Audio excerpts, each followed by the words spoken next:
So, hi everyone. Lovely to see you all here. For those of you that don't know, my name is Alexandra Rigazzi-Tarling, and I am a sound healer, a vocal sound healer, and a vocal coach. I'm a tutor for the College of Sound Healing, and I specialise in healing with the voice and all things that go along with that. And so I wanted to run this session just to talk a little bit about what sound healing with the voice actually is. And I've got some common questions here that I get asked via email and from people that are considering doing the College of Sound Healing voice course, which is a training that runs over 5 parts over the year. And it starts with a workshop that anyone can join, really, just to dip their toe in to see if it's for them. But usually when people are deciding whether or not it is for them, I get asked lots of questions. So I just thought it would be good today to address some of those questions and see how we go. And if there's any further questions, you can ask them in the chat, so we can see what happens. So just starting off, I think the thing that I get asked all the time, even from people that actually do sing, is, do I need to be a singer to be a sound healer with a voice? And my answer every time is absolutely not. We are sounding beings. As humans, unless we're clinically mute, we have a voice to sound with. And we are all capable and able of using our voice with healing intention as a vibratory tool to move energy. And this isn't singing. It can sometimes be used in song, for sure. But actually the premise of sound healing with the voice is to work with simple vibration, simple tone. So it could be anything from a simple hum to vowel sounds, ooh, ah, and so on. So it's really the ability to breathe and allow your vocal cords to vibrate and sound on that. And actually with sound healing the voice, we really are exploring lots of different sounds that we can make with the voice. Sounds that create pure tone, for example, create lots of harmonics, so a harmonic rich sound. And this is far removed from anything to do with singing, performance, anything associated, with turning on the radio and singing along and being a good singer or making a nice sound. This is a very different thing. And in fact, some of the sounds that perhaps are the most dissonant can be the most healing. And by that, I mean, if I was to use a sound like this, over somebody's body for a certain, to move a certain bank of energy, for example, in their body, that could be a particularly healing sound for them. I might go, and then, ooh. So there are many different ways of using the voice, and this is not about being able to sing well or sound good. This is about using the voice with all of its colour, with all of its frequencies. And this is really, a voyage of discovery for people, because usually people have been told they shouldn't sing or they shouldn't sound, that they are not good enough. And suddenly they're coming to me or to the college to learn how to be vocal sound healers, and suddenly being given permission to sound and permission to use their voice in a very different way. And the hardest thing usually for people that sing, when they morph over into the vocal sound healing world, is actually to step out of that judgment of what is a good sound, what they should be doing in terms of using their voice, how they should use their voice. I actually had somebody recently, someone inquire about the course I'm running in the summer, and she's already a singer, and she said she wanted to use her voice to heal people. And drawing on an interview that I did with my friend and colleague Lucia over in Ireland, and in our interview we talked about this very topic, that you don't need to be a singer in order to be able to be a sound healer with the voice. And this lady that got in touch felt that we were misleading people, and felt that we were just saying that to get people on the course, and that she'd had a session with a sound healer and didn't feel her voice was very good. So how could she be a sound healer with the voice? And again, it was this just misconception that actually the voice is being used in that way. So it's a really sort of lack of understanding, I think, because in our culture we're so programmed to hear pop singers, opera singers, jazz singers, everything perfect in its way for performing. So it was quite an eye-opener for her, at least, and I think this is the norm. This is what I tend to hear a lot. So hopefully that's answered that question a little bit. So another question is, how does sound healing with the voice work?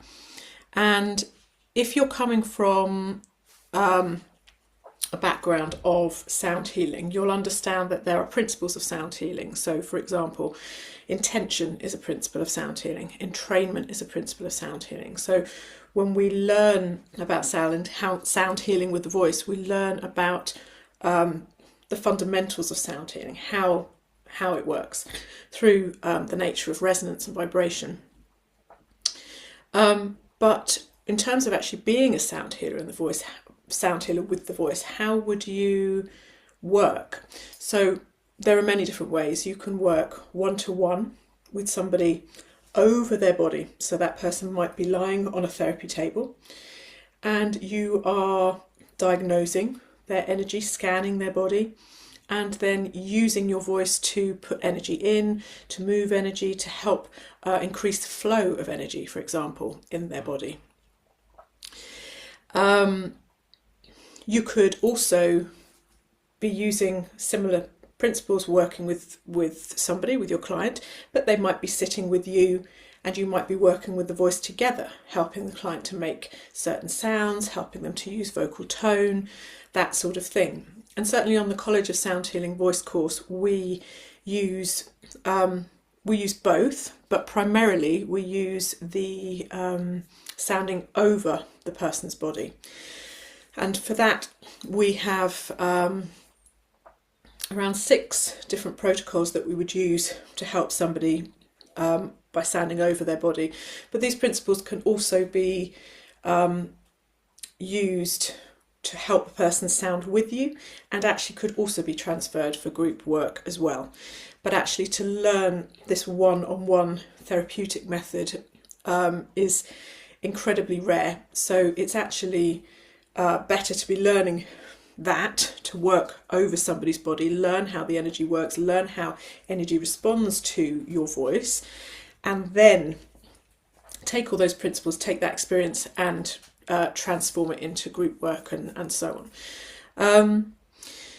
Sound healing with the voice can be done as a group, so you might chant together, you might sound mantras together, you might use vocal tone together in meditation. And again, there are various things that can be, used, for want of a better word, protocols that can be explored with groups. And of course, you can use your own voice for yourself. So you can use your voice to heal yourself, to move your own energy, and so on. So those are the main ways of using the voice to work with people.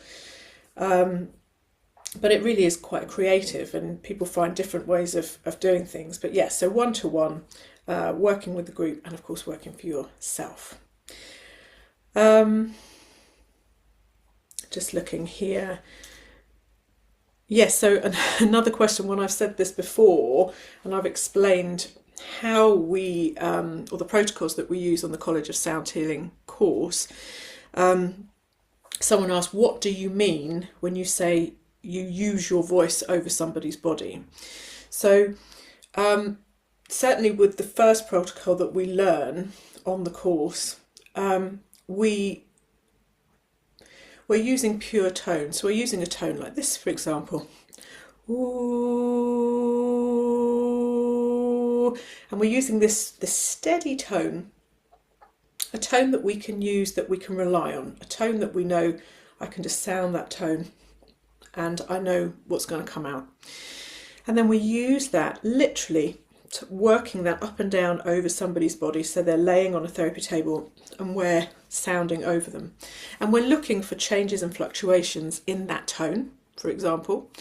We're also obviously sensing energy. We look at on the course how you might sense stagnant energy, a build-up of energy, or the fact that the energy might be flowing and so on.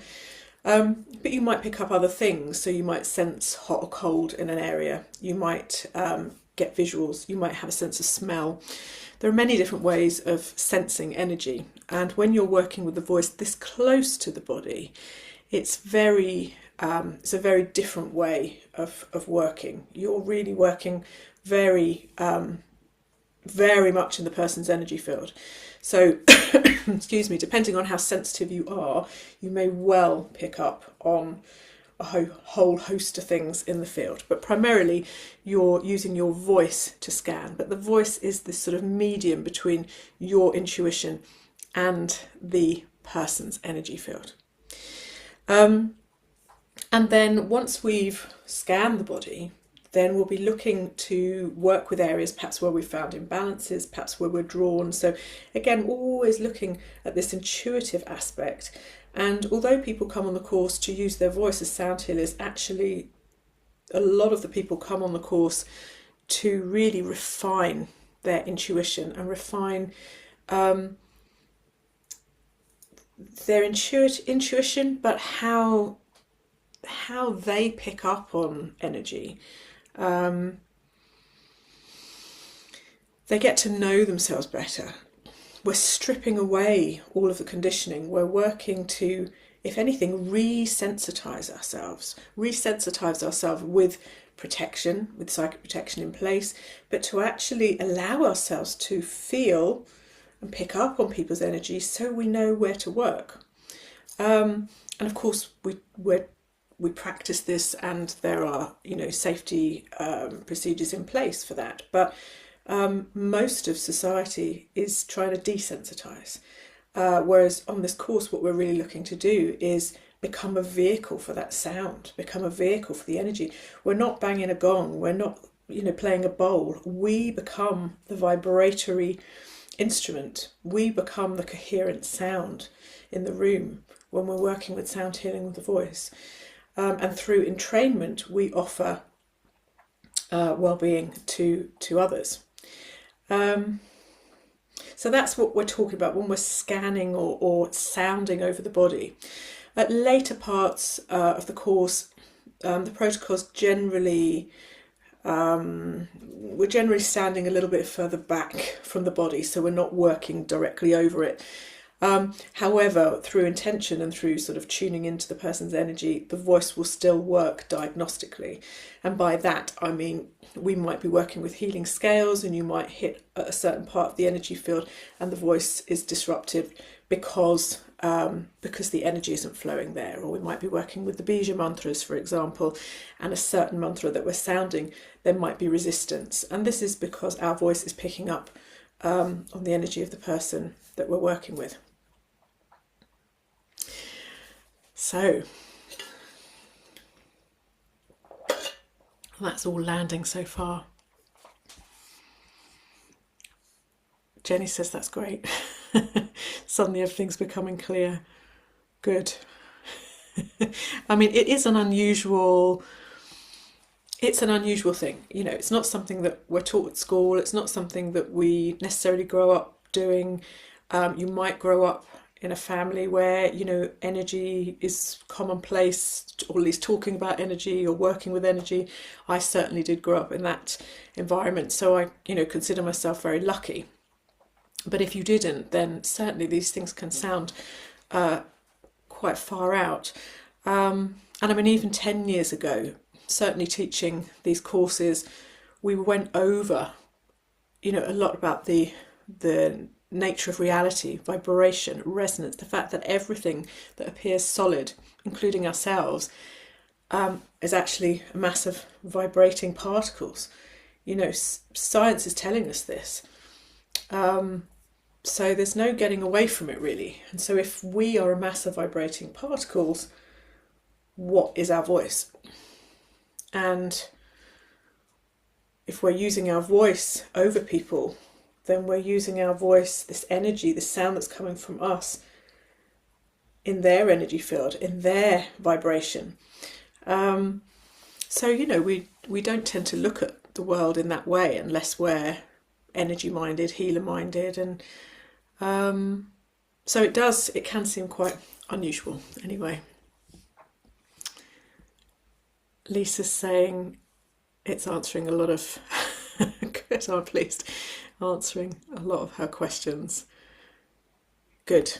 Okay, so yes, so another question I am commonly asked is, can anybody do it? And I think I touched on this at the beginning. Yes, everybody that wants to work with healing intention for somebody can be a sound healer with the voice. Being a sound healer with the voice is our birthright. If you want it, it's there for you. If you want to train to find out more about it, then that's probably a good idea, just because you'll learn, you know, you learn the roots of it, the foundations of it, the principles of it. You'll learn how to use your voice in that way. But ultimately, yes, anybody can do it. You don't need musical training, you don't need vocal training, but you do need a willingness to use your voice. You do need to want to work with people with healing intention. I'd say that's a given. And also, because this might seem like a very light, airy, fairy thing, but it's very strong, it's very powerful. And anybody that's been on, you know, certainly the College of Sound Healing voice course and received these treatments that we do will agree, I think. The feedback and the comments and the discussion that we have, everybody agrees it takes you very deep to a place of stillness, to a place of silence. And we work a lot with silence in sound. So, you know, as far as I'm concerned, being a good sound healer is about leading people to deep silence. It's about taking people to that place. And in that deep silence, if we can get their nervous system used to going there, to that relaxation response, then the body's own healing mechanism is activated. And that's the same for all of us. You know, a lot of our problems lie in the nervous system and how we respond to things. And of course, all of our stories, all of our conditioning, all of the things that have happened to us. So if we can go to that deep place of silence, it can be very, very uncomfortable at first. And a good sound healer will lead you at a rate that's right for you into that place. And of course, that comes with training. So when, you know, we look at, can anybody do it? Yes. If you have a baby and you sing a lullaby to your baby, you are, in essence, using your voice in a sound healing capacity. If you like mantra and you work with mantra and you're sitting there doing your meditation practice a couple of times a week, you are working with vocal sound healing. And can anyone train? Yes, they can. As I said, they just need a willingness to use their voice and a pure and true intention to want to work for the well-being of others. I would say those are the two main things. And probably just, you know, being, as I said before, being healthy, to a certain extent, because you're the vibrating force that is that clients are trained to. You know, you're channeling this energy, just like Reiki. You're channeling this energy for the highest good of the client that you're working with. You are the vessel for that healing. And if you're full up with your own stuff and your own problems and your own traumas, then you're going to be having a response every time you use that sound. So you really need to be strong in yourself. And I think to a certain extent, our course, which is over a year, it's 5 training weekends, 36 case studies. This is quite a journey. I mean, it's not to be taken lightly. And as you work with the case studies and you work with people, your own energy moves, your own perceptions change.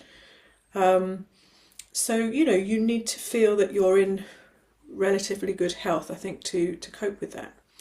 And certainly as far as the course goes, you don't have to do the training to become a practitioner. If you don't want to, you can just do the training for your own healing, for your own experience and knowledge. But even then, I would say, you know, when we use our voice with intention, we're creating vibration on the inside, and that vibration is moving our energy.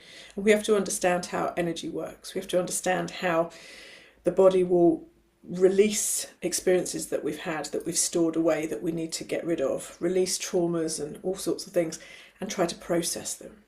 So it's understanding that and knowing that, you know, you might have to rest up more. You might have to allow space in your life to do this type of work. And again, that's all part of the shifting and the changing.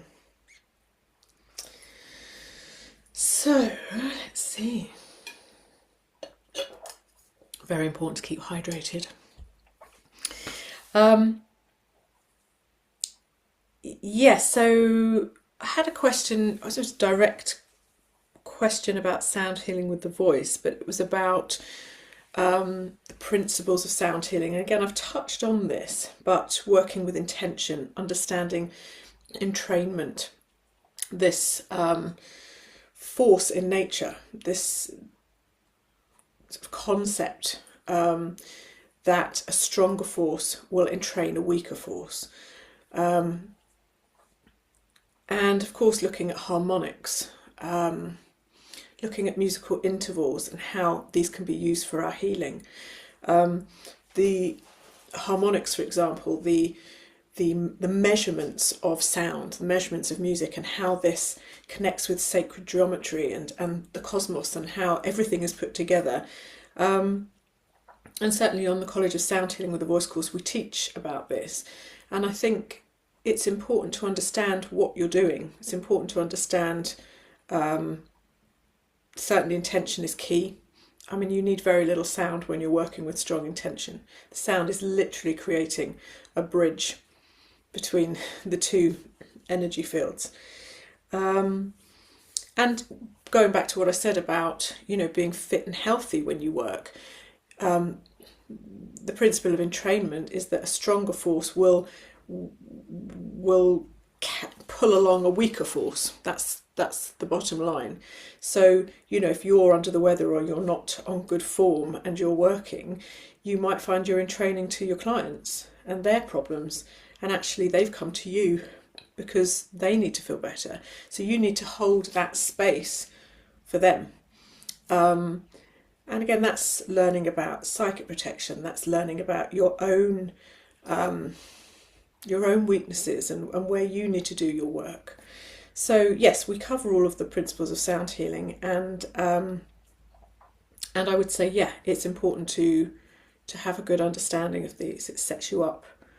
There's enough people out there playing around with sound and, you know, not working with intention, not working with healing intention, not working with pure intention, just sort of playing some instruments and that's it. If you know how to work with intention, then, as I said, you need very little sound. The job will get done. I mean, it's great if you can have all the sound as well, But then actually a really good sound healer will understand that less is more. It's not about creating loads of sounds, because this can create a trauma response in the body. If you're being bombarded with sound, then actually you're more likely to close and sort of shut down. Whereas if the sound is gentle and it allows you to expand, it allows you to feel a sense of trust with who you're working with, the energy can flow in a different way. And this is key. This is really key to being a good sound healer, full stop, not just a good sound healer with the voice. And this is my last question for the day. I've never done sound healing before. Is this a good place to start? And I think from everything I've said, and certainly about, it comes back to, can anybody do it? I think that it is a very good place to start, because certainly if you're going to work in the field of sound healing, you're still, even if you're picking up an instrument, you still need to do the work on yourself. You still need to do the energy work on yourself. And what happens with sound healing with the voice is that when we start to work with the voice regularly in this way, the mind throws up lots of blocks, throws up lots of things to get in the way, judgments, criticisms, all sorts of things. And it's these criticisms and these judgments that we feel and have to surpass and make our peace with that help us to grow. And it is that growth that is needed, because the growth is what refines our vibration. And if our vibration is refined, then we can channel healing energy for people very strongly. If we're constantly having to deal with our own stuff that's coming up, it can be very hard work, and we might not have a nice clear vibration to impart to others. So I would say that sound healing with the voice is a bit like rewinding the clock and going back to being very young, and all those sounds you would have made as a baby, gurgles and coos and raspberries and things with your tongue and all of that basic sound. And then it's being allowed to grow those sounds. And then when you got to, perhaps age 7 or 8 and school started to get serious and everyone said, shh, be quiet and don't make a noise and you need to behave. And of course, a certain amount of that is needed. But at that point, that's when we start to shut down. We start to shut down the voice. We start to shut down lots of aspects of our intuition. So sound healing with the voice is sort of rewinding back to that point and going, okay, so what if we don't shut down? What about if we learn to interact in society and in groups, but we don't shut down? We don't monitor our sounds in quite the same way. We are allowed to, make sounds that perhaps we wouldn't make because other people would be uncomfortable. So in that respect, actually coming back to the beginning is really powerful, coming back to that place. And so, I think if you've never done healing before, it's a very good place to start. A little bit like Julie Andrews. Let's start at the very beginning, a very good place to start. Love Julie Andrews. Grew up with Julie Andrews. But if you didn't grow up with Julie Andrews, then it doesn't matter either. Everybody's coming at this work from different directions. And some of the most powerful sound healing sessions I've ever had have been from non-singers, non-musicians, people that are just working with that pure energy and pure sound. So I'd invite you to check out our course if you're interested. I run in-person trainings usually once or twice a year and online trainings throughout the year. So you can reach me via my website, which is www.soundandvoicehealingstudio.com. Just check out on there. And also the College of Sound Healing has a network of tutors throughout the UK and Ireland. So actually having a look at their website as well might give you some other inspiration. So thank you everyone for joining today. We're a little bit running out of time now, so I don't think, just having a look at the chat. No, you're welcome. That's fine. That's cleared up. It's good. Cleared up some of the confusion. Good. But certainly, if you've got any further questions, please do DM me or send me an email. Go on the website, send me a contact, and I'm more than happy to answer anything. I just felt it was a really good way of just coming on here and answering some of the questions that had already come up. So hopefully that's covered that for you. So thanks so much for joining, and you never know, I might hold another one of these again, and we'll see what happens. So take care, everyone. I'll say cheerio.